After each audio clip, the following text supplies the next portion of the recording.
So today I'm going to be showing you some neck stretches that you can do to really release all of the muscles in this area.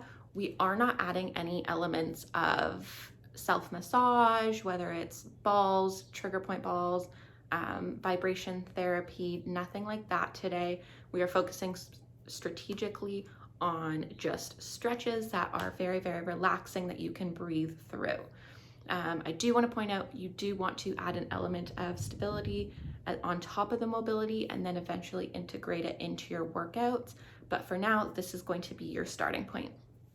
The first stretch that I'm going to be showing you is simply just tucking your chin down and turning to the side. So what that's going to look like, you're going to bring your chin close to your chest here, and then you're going to keep it tucked down and turn your head to the side.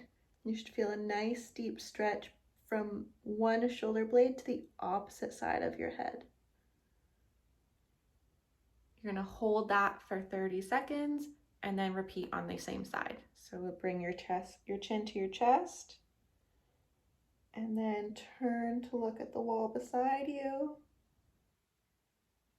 And again, you should feel a really nice stretch from this, if I'm looking in this direction, from this shoulder all the way across to this side of your head. The next stretch I want to show you is just bringing your ear to your shoulder. So you should feel a nice stretch all the way down here. You are going to have gravity pulling. So if this is too much, I would be really careful with this shoulder if you have to prop a pillow under here just to reduce some of the resistance. If you feel like you're not getting a deep enough stretch, or you feel like you can tolerate it without your muscles squeezing and resisting on you, you can add a little bit more pressure by just placing the hand, not necessarily pulling on your neck, but just adding a little bit of weight with your arm to the top of your head and just letting it rest there. So again, you're going to repeat for 30 seconds, and then you can switch sides and do the same thing. And don't forget to practice just deep breathing through this. Let those muscles relax when they're ready. The next stretch I want to show you, you're going to be really, really careful if you have any jewelry on. So if you need to move it out of the way and you want your collarbones to be visible. So what I like to do, I like to cross my hands like this into like a little wing shape, and I let my thumbs kind of sit on my collarbones. So if I'm reaching under my shirt here, it's going to look kind of like this, where I have my thumbs resting on my collarbones. I'm going to lift up my arms here. Okay, get your hands into position, and then you're going to slowly let your elbows drop, and you should feel your skin kind of drag down.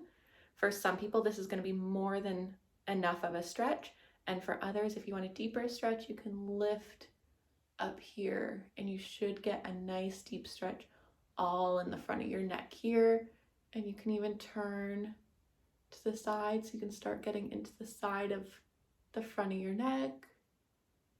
Turn the other way.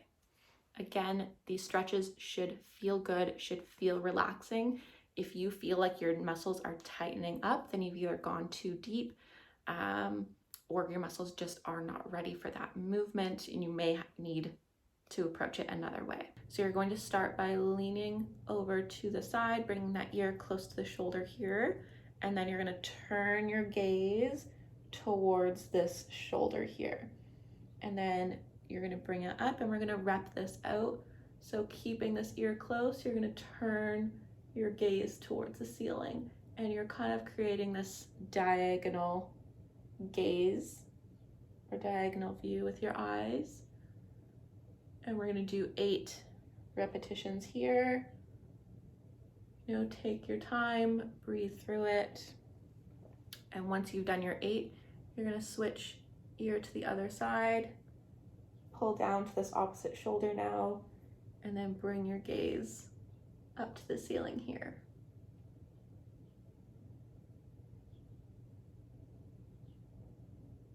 So those are some of my favorite neck and shoulder stretches to do. We definitely want to make sure that we are including an element of stability, mobilization, using different mobilization techniques, like whether it's self-massage, using a ball, and then start to incorporate exercises as well. You want to be able to get full range of motion in all of your joints and muscles, and also add in an element of strength to it as well to make sure that everything's functioning the way it should be. So let me know what your favorite was. Let me know what felt the best, and then we'll move on from there.